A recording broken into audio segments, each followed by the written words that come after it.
There's this quiet moment we all face, often alone, often unexpected, where something inside us whispers, "This isn't all of me."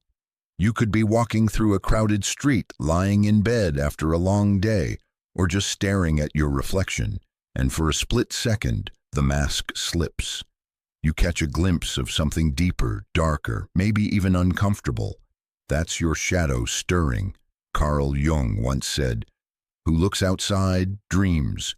Who looks inside, awakes." It sounds poetic, but it's not some abstract metaphor. It's a call to arms, to stop outsourcing our truth and start meeting the parts of ourselves we've been avoiding. Most of us think we know who we are. We can list our strengths, name our flaws, and explain our values. But that's the surface, the part we've rehearsed and polished for the world. Beneath that is the unconscious, a realm filled with memories we've suppressed, emotions we didn't have the courage to feel, and instincts we've judged or denied. This is where the shadow lives. It's not evil or monstrous. It's human. It's the part of you that was shamed into silence, that got labeled too much or not enough. It's your raw, unfiltered self. Jung believed that the meaning of life isn't something universal you stumble upon like a hidden treasure. It's individual.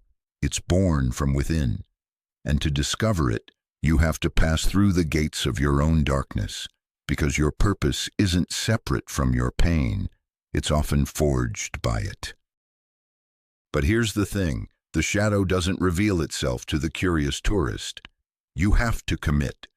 You have to be willing to sit with your own discomfort, to notice the patterns that keep repeating in your life, and to ask, gently, honestly, why? Why do you get so reactive when someone criticizes you? Why do you sabotage your own success the moment things start to go well? Why do you feel fake even when people admire you? These aren't random flaws. They're signposts, signals, echoes of something unprocessed, something you've shoved into the corner of your psyche because it didn't fit the story you were trying to tell about yourself. And the shadow doesn't just sit quietly, it leaks into your relationships, your decisions, your self-worth. It whispers lies like, "You're not good enough. You'll always fail. You're too broken to be loved." But those voices aren't truth. They're unacknowledged pain in disguise. So what happens when you turn toward it? At first, it's disorienting. You might feel guilt, shame, anger. You might realize you've worn a mask for so long you forgot what your real face looks like. But in that chaos, there's also liberation. Because now, for the first time, you're not hiding, you're not pretending, you're finally meeting you. And that's where awakening begins. Not with a lightning bolt, not with a grand revelation, but with a quiet willingness to look honestly at the parts of yourself you've tried to bury. You won't heal all at once. You won't understand everything immediately, but you've started, and sometimes that's the bravest thing you can do. We learn to wear masks long before we even realize it. As kids, we notice what makes people smile, what gets praise, what brings connection. We also learn, painfully, what brings rejection, ridicule, or punishment. So we adjust. We shape ourselves to fit in, to be accepted, to be safe. Jung called this social face the persona. It's not inherently bad. We need it to navigate the world. It helps us play roles, the friend, the partner, the professional, the achiever. But the trouble begins when we forget that it's just a role, when we start believing the mask is our real face. Think about it. How many times have you laughed when you didn't feel like laughing, nodded along when something inside you screamed no, or put on strength when you were crumbling inside? The persona is clever. It adapts, it survives, but it can also suffocate.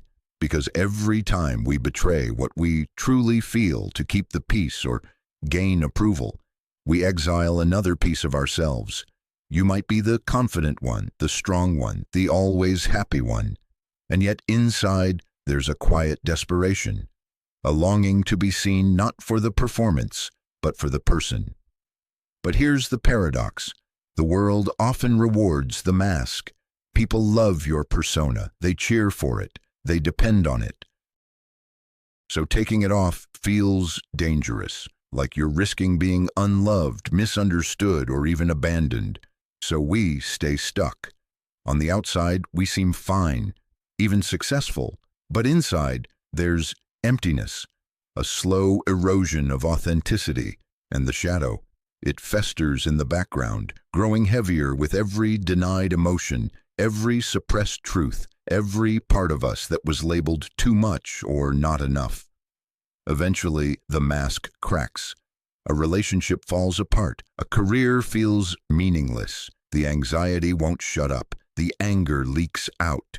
This is not a failure. This is a signal, a call from your deeper self saying, this isn't working anymore. Jung didn't tell us to destroy the persona. He wasn't romanticizing raw emotional chaos. He taught us to integrate, to know when the mask is useful and when it's time to be real, when to wear it for function and when to set it down for truth. The work begins when you ask, who am I beneath what I show others?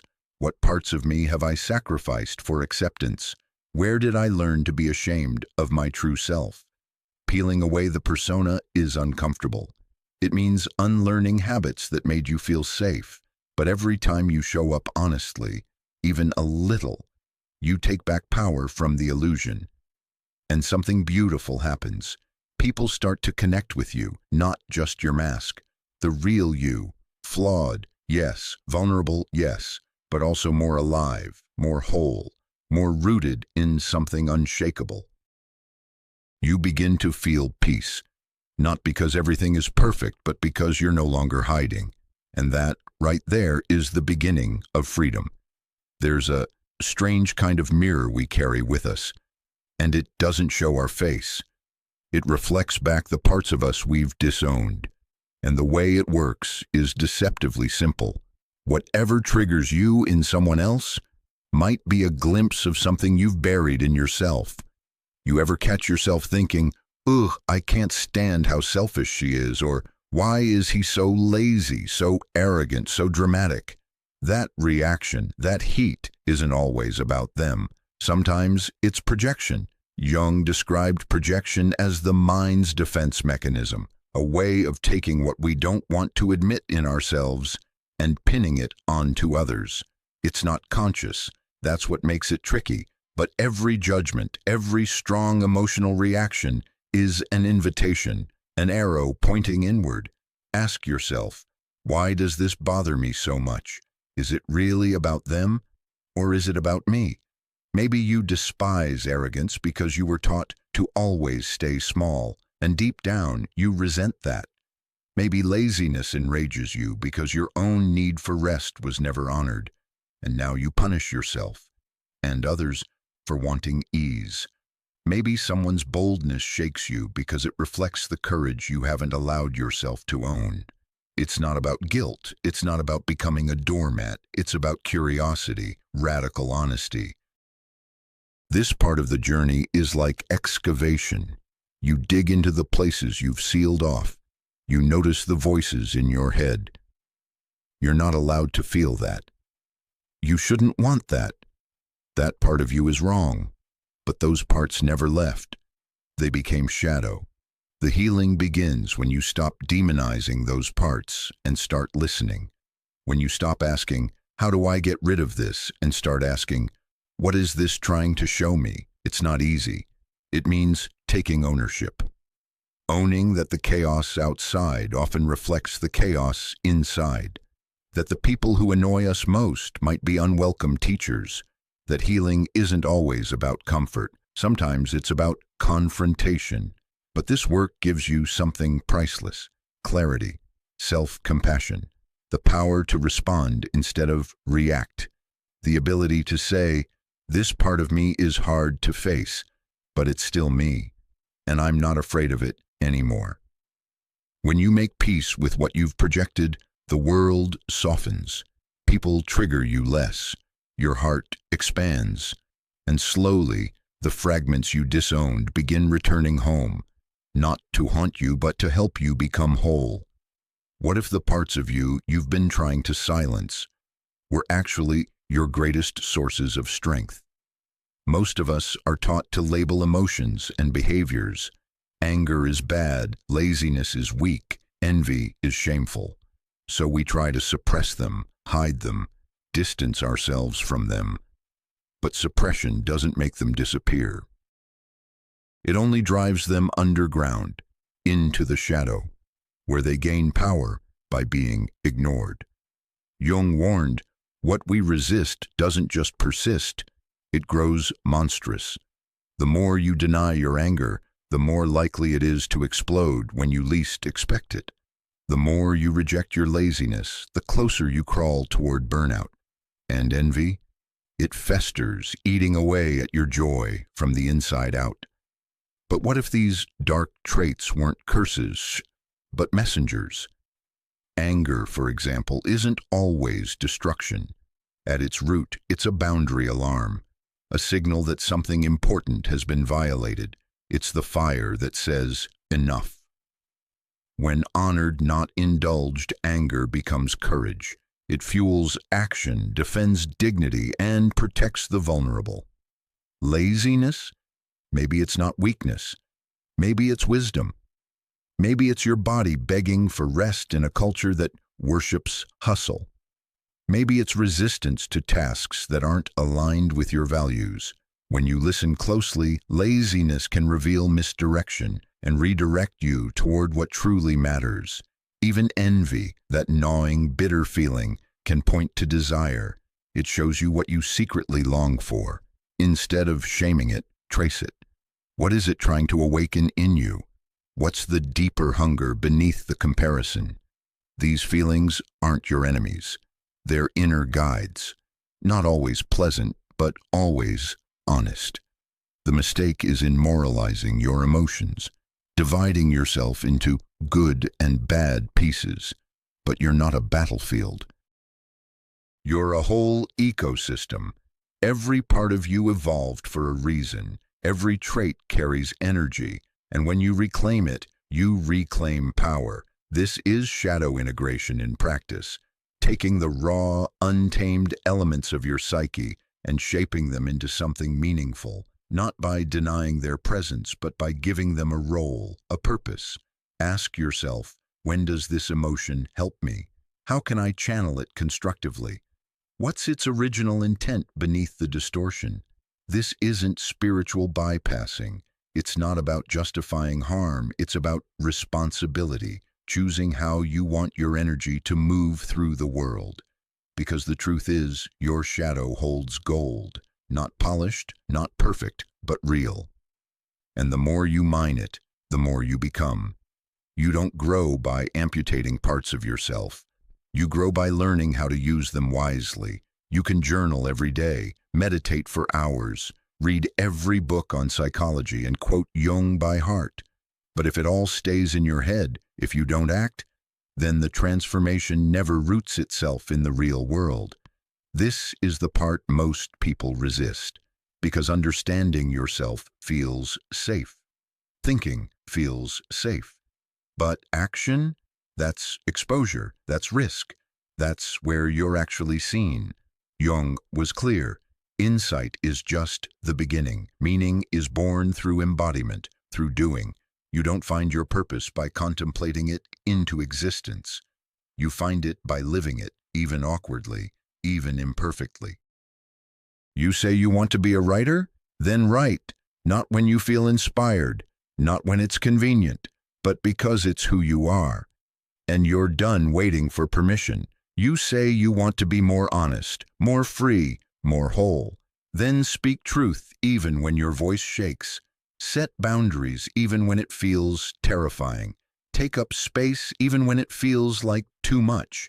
This is where the real work begins, not in comfort but in practice. Not just knowing your shadow, but moving with it. There's a kind of death that happens when you stay stuck in reflection. You become passive, reactive, waiting for signs, clarity, or the right moment. But life isn't waiting, and neither is your becoming. To live meaningfully is to choose again and again, to act on what you've uncovered, to make different decisions, to move toward what scares you and excites you, to risk failure and show up anyway. You won't feel ready. That's part of it. Action often comes before confidence. You earn the clarity by walking into the unknown, not by sitting on the sidelines waiting for the fear to go away. Yes, you'll stumble, you'll mess up, you'll feel raw and exposed, but that's how truth grows teeth. That's how your insights become character. People forget this part. They fall in love with inner work, but never bring it into their outer life. And then they wonder why nothing changes. But here's the secret. When you act in alignment with who you really are, even once, the ground beneath you shifts. You feel it in your body, in your breath, in your bones. It's like your soul exhales and says, finally. Because at some point you realize, I don't want to just understand myself. I want to be myself. In motion, in choice, in the mess and beauty of doing. This is how self-realization becomes real, not by waiting, but by walking. Fear isn't a flaw. It's not something broken that needs fixing. It's a compass, a trembling, twitching arrow that often points directly toward your deepest potential. But that's the cruel irony, isn't it? The thing that could lead you to meaning is the very thing that makes your stomach knot, your chest tighten, your thoughts race. So you avoid it. You rationalize, postpone, distract. You say, now's not the right time. But really, it's not about timing. It's about terror. Jung didn't shy away from this. He said plainly, where your fear is, there is your task. He knew that fear is the gatekeeper of growth, and the only way through is through. But this isn't about bulldozing over fear. It's about making space for it, listening, asking, what are you protecting me from? Because often it's trying to guard you from disappointment, rejection, failure, old wounds you don't want reopened. But in doing so, it also guards you from possibility, from becoming. Think about it. Want to publish a book? You'll have to risk being criticized, rejected, or ignored. Want to start a new chapter in life, a relationship, a career, a truth? You'll have to face uncertainty. You might fail, you might be seen, and that's terrifying. But the cost of not acting, it's heavier. It's stagnation, regret, a slow, quiet death of the self that never fully arrived. So how do you move through fear without being consumed by it? You prepare, not obsessively, not to avoid discomfort, but to build trust in yourself. You map out the likely challenges, not the worst-case fantasies. You ask, if it goes wrong, how will I handle it? Not how will I avoid pain, but how will I face it? Because that's where power lives, not in control, but in capacity. And even then, even with all your tools and insights, you'll still feel afraid. That's okay. The goal isn't to erase fear, it's to move alongside it, to act while afraid. That's courage, not the absence of fear, but the refusal to be ruled by it. And every time you do that, every time you take one step closer to what scares you, you reclaim a piece of yourself. You expand the boundaries of what's possible. You learn that fear isn't the end, it's the doorway. And on the other side, it's not perfection, not certainty, but it is freedom. Because once you realize you can be afraid and still move, you're unstoppable. There's a strange comfort we chase, the fantasy of arrival, that one day we'll finally have it all figured out. No more doubt, no more pain, no more struggle, just clarity, peace, perfection. But that day never comes, and that's not a mistake. That's the design. Jung understood that life doesn't unfold like a neat story arc with a final triumph at the end.